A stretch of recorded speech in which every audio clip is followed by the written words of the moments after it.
প্রচণ্ড গরমে বেশি তেল মশলা না খেয়ে মাঝে মধ্যে এমন পাতলা মাছের ঝোল দিয়ে ভাত খেতে খুবই ভালো লাগে। আজকে আমি রান্না করব ফলি মাছ দিয়ে ঝিঙ্গে দিয়ে একদম পাতলা একটা মাছের ঝোলের রেসিপি। তবে চলুন বন্ধুরা, আমি কিভাবে রান্নাটা করব সেটাই আমি আপনাদের সাথে শেয়ার করব।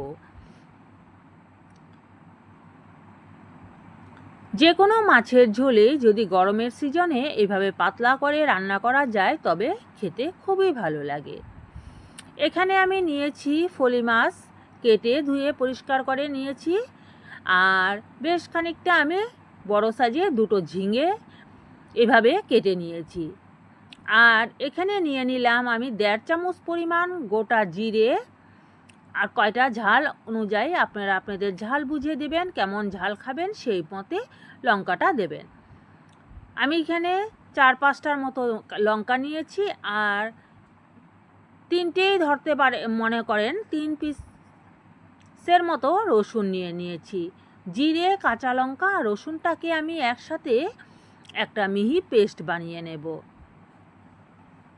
এদিকে কড়াইতে তেল বসিয়ে দিয়েছি। মাছের মধ্যে আমি নুন হলুদটা আগে থেকেই মাখিয়ে রেখে দিয়েছিলাম।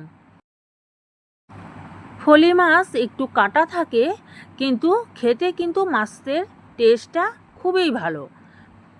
কাটার জন্য অনেক সময় বাচ্চারা খেতে চায় না, তার জন্য যদি একদম কড়া করে ভেজে নেওয়া যায় তখন কিন্তু কাটাটা এত বোঝা যায় না।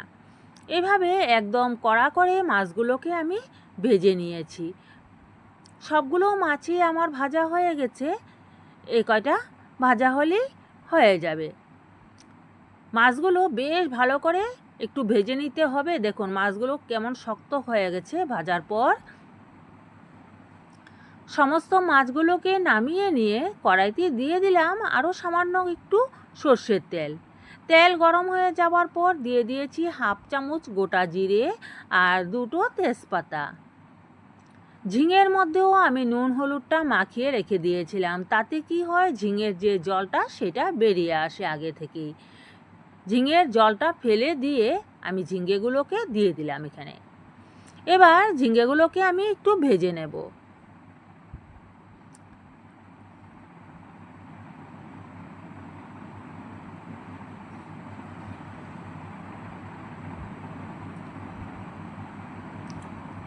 ঝিঙ্গেগুলো ভাজতে গিয়ে কিন্তু ঝিঙ্গেগুলো মজেও গেছে খুব সুন্দর।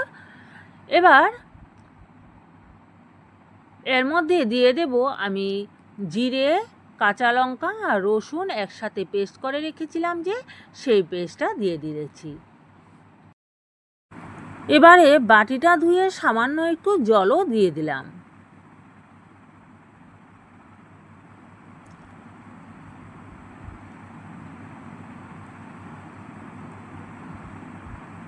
এখন দিয়ে দেব পরিমাণ মতো নুন। নুন তো আমার মাছের মধ্যে আর ঝিঙের মধ্যেও দেওয়া ছিল, সেই বুঝে নুনটা দিতে হবে। নুন আর সামান্য একটু হলুদ গুঁড়ো দিয়ে দিয়েছি। এবার মশলার সাথে ঝিঙ্গেগুলোকে ভালো করে কষিয়ে নেব।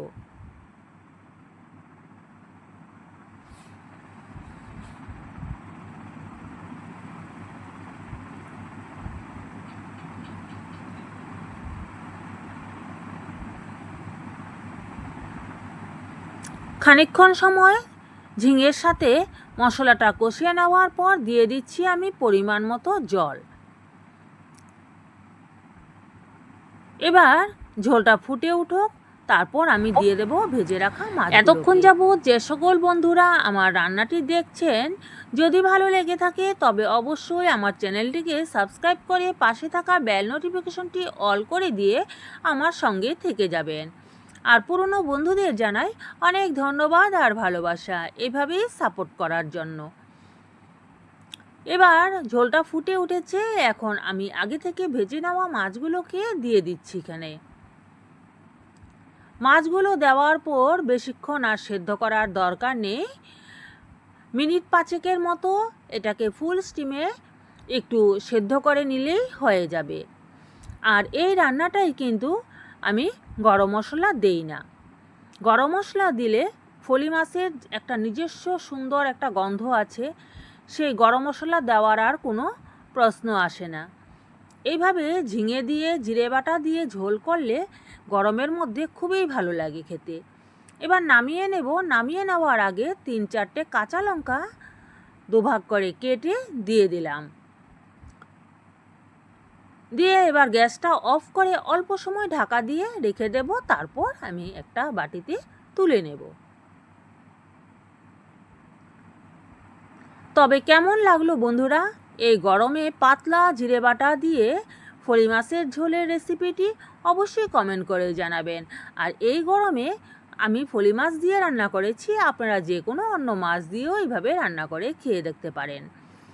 তবে আজকের মতো ভিডিওটা এই পর্যন্তই। আপনারা সকলেই ভালো থাকবেন, সুস্থ থাকবেন, সাবধানে থাকবেন। আজকের মতো বাই বাই।